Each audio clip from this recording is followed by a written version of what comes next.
ago, and he's known as the father of the H-bomb.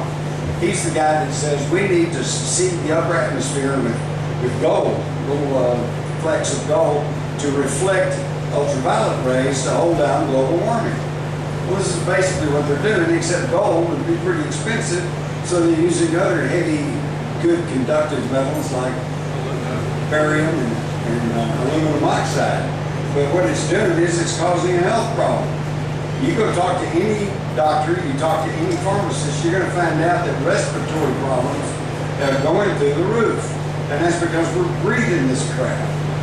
Okay? And about 2 years ago, John Hogan, Obama's science czar, actually tried to run up a trial balloon. He said, you know, we may have to seed the upper atmosphere with heavy metals and particulates and pollutants to hold down global warming. And of course the environmental people, the health people just went nuts. They said you can't do that, it's going to cause a real health problem. And so they ran up their trial balloon. They showed there was a lot of public resistance to this. So now they're continuing to do it, but they don't tell you about it. I heard on Channel 8, by the way, about 5 or 6 years ago, at 5 o'clock on their early news show, the weather guy said, for you folks who are calling in asking about those crisscrossing trails in the sky, said, I just wanted to tell you, you have nothing to worry about. The Air Force informs us that they are providing a shield to reflect ultraviolet rays. Okay? And then I just caught snatches. I went, holy cow, so I got ready to record that on the 10 o'clock news, and it was never on. It was never on again. They're just lying to you, right down the line. And even the Osama bin Laden assassination didn't happen. He's been dead since 2001. Bhutto tried to tell us that, and then she's assassinated. You know who else told us that? Madeleine Albright, a former Secretary of State. But wait a minute, what about SEAL Team 6? Did they go into Abbottabad and take him out and do all that heroic stuff? Yeah, they did. But one of their helicopters got shot down, okay? And then, here's the clincher, the guys that were involved in that raid, they all died in helicopter crash. Yeah. Over in Afghanistan. You know, and here's another thing. If you'll read their accounts, yeah, they went in, yeah, they repelled out the helicopters, yeah, they went in, shot up the place, yeah, they shot some guy coming out, and then they were told that they were going after Osama bin Laden. And they were told that, hey, good for you, you got him. But how do we know they got him? Was there an autopsy? No, they threw his body in the sea. Said to honor Muslim tradition. Yeah, these guys grew up in the desert, they don't want to be buried at sea. No, I mean, this is how flaky this whole thing is. And besides that, they didn't have to, why did they shoot him in the kneecap and bring him back over here and then heal him up and put him on trial, prove to the world that he did it and that we've caught him and that there's going to be prosecution and punishment for people who attack the United States. No, they can't do that. Not kill him and dump the body. That's mafioso style. Yes? I've got a question, and there's one coming up from the side here, but in follow-up to his question about who's the authority in charge of air traffic, well, that would be NORAD. And well, the FAA for the civilian craft. True, but for illegal aircraft coming over, that would be NORAD. And which my first thought when I was sitting there in front of the boot tube on 9/11 was, where the heck is NORAD, and why weren't the jets scrambled immediately? They were going drills. Right. Has anybody stopped to consider that the Pentagon is the most protected building in the world? And I happen to know for a fact that they've got automated anti-missile batteries all around the Pentagon. If you're flying towards Washington, there are no-fly zones, okay? And if you penetrate one of those no-fly zones and you don't have a friendly transponder signal, those missile batteries will automatically open launch on you, okay? Why didn't they go off? Come on, folks.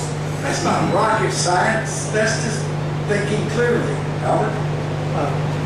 Well, let's follow up with history. Yeah, right here. History repeats itself, you say.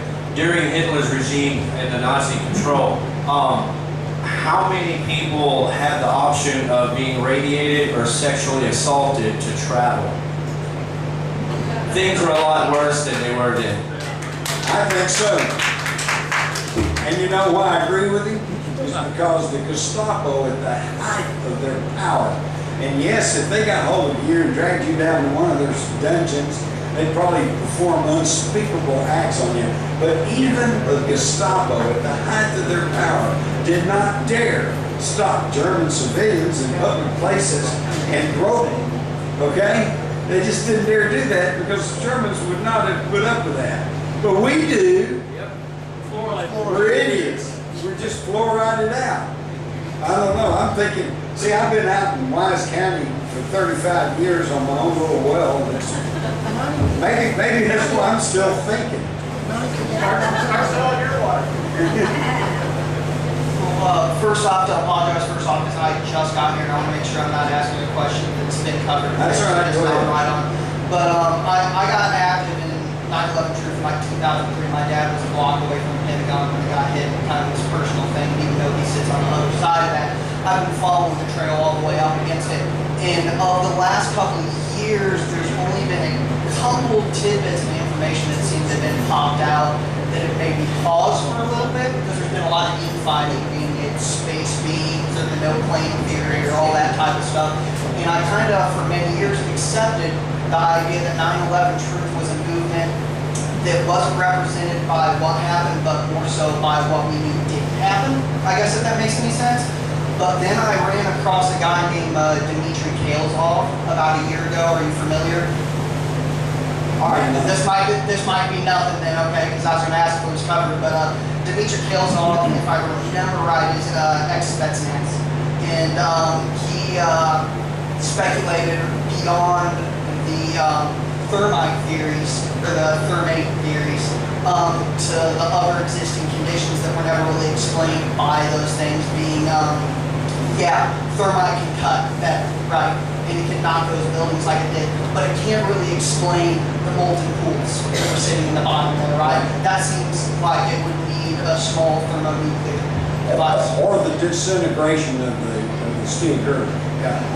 Right. So for days, it was like that afterwards, and he had provided a theory, and since this might be new information to some people here, back when they were building a lot of the major metropolitan areas, in a part of the code for them erecting a structure, they also had to provide a contingency plan on how to bring that very same structure down without destroying any other structures around it. It was just part of the way that it was done.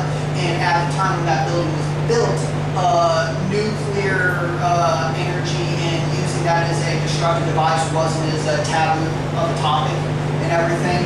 And he had provided the plans that showed that that was part of the plan on how they had thought to bring the building down in on itself. It also provides some pretty interesting information on exactly the missile that shot the Pentagon and everything like that. So I was wondering if that had been touched or if you had any information on it. For the last 2 years, I've been stalled at that and haven't really heard anybody that's been in the higher echelon of the 9/11 truth circle speculate on it. So the problem is when you start speculating, then you open yourself up to all kinds of contradictory information and argument and everything else. But you're absolutely right. And here's the thing. If you use exotic technology, not generally known to the public, then you can come up with any cover story you want to, and no one can really adequately rebut you. And what am I talking about? There was a lot of exotic technology used. Thermate, which is the nanotechnology thermite, okay? Mini nukes. Some of you older guys here, am I the only one who remembers back in the 50s when they were shooting atomic artillery shells? Remember the big long tom gun or whatever it was? I've seen the newsreels, they fired the cannon and it goes off and it sets off a nuke. Okay, that was an artillery shell. What about this big? And that was in the 50s. So today, they got atomic weapons that are about the size of a baseball or a small basketball, okay? And if you put one of those in the basement as a shaped charge and shape the explosive, you go up that center core and it would knock out those cores. Then you use thermite. And that's another thing. Everybody always argues over, oh, it was a disintegrator beam. Oh, it was a nuke. No, it was a thermite. You know, well, hey, how about all of them? You know, you use a little bit of all of that, okay? And then, because people are not aware of that, same thing with Global Hawk. People at that time were not aware that you could capture an airliner with computer control. The head of British Airways in early 2001 publicly stated that the days of hijacking were over. That they could now capture the onboard computer, override it, and land the plane safely, regardless of whether the flight crew or the hijackers wanted it. And I was aware of that, and so on 9/11 I went, well, bingo, Global Hawk, but nobody else knew about that. It was years. Today, you go to the movies, and they'll advertise for the Air Force, and hey, come join the Air Force. You can sit at a console at Fort Huachuca, Arizona, and you can bomb a village in Afghanistan with one of these drones, okay? We now know we have that technology, but we didn't know then. And back then, we did not have the technology to use a cell phone call from a high-flying airline. That was not until 2003, when they finally came up with a chip and made a big deal about it. Hey, we've got a chip now that allows you to make a phone call, okay? And yet, well, we forget about all this stuff. You got to go back and put it all into context. And yeah, so there's a lot of exotic technology that was being used. Okay, we done? One more. A lot of us are concerned with what's going on right now with Syria, and those of us of a certain age, recall the Cuban Missile Crisis. And me personally, and a number of other people I've talked to, what we're going through right now, right this minute, and yesterday, today, tomorrow, it has that feel of kind of this doomsday thing. A lot of us read, various websites, and there are pretty credible people out there, people we consider credible, who think that the ultimate goal of this is World War III. In fact, supposedly the Russian media have been informing Russian citizens to prepare for nuclear war. Do you have an opinion about what's going on right now? Yeah, I do. I think the would-be controllers, the New World Order boys, whatever you want to do, Illuminati, whatever you want to call them, I think they're in a panic mode because we're wising up and people are beginning to understand what's going on. And they're not able to pull off their little shenanigans like they've been in the past. And I think they see the only way to avoid prosecution and maybe the guillotine is to start World War III. Blow everything up. Just blow it all up. Huh? Just blow everything up. Yeah, blow it all up. Here, this is wild. Any of y'all remember Tom Lehrer? Dude, here we are. Back, this I think was a big song in the early 60s. They're rioting in Africa. There's strife in Iran. And what nature doesn't do to us will be done by our fellow man.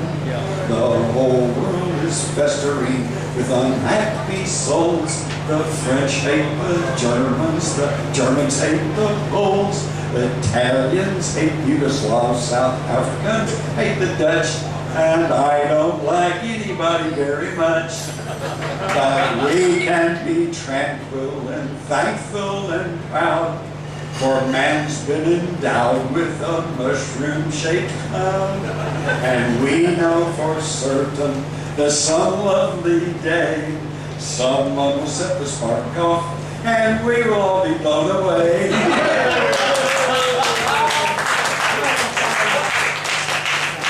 All right, thank you all very much.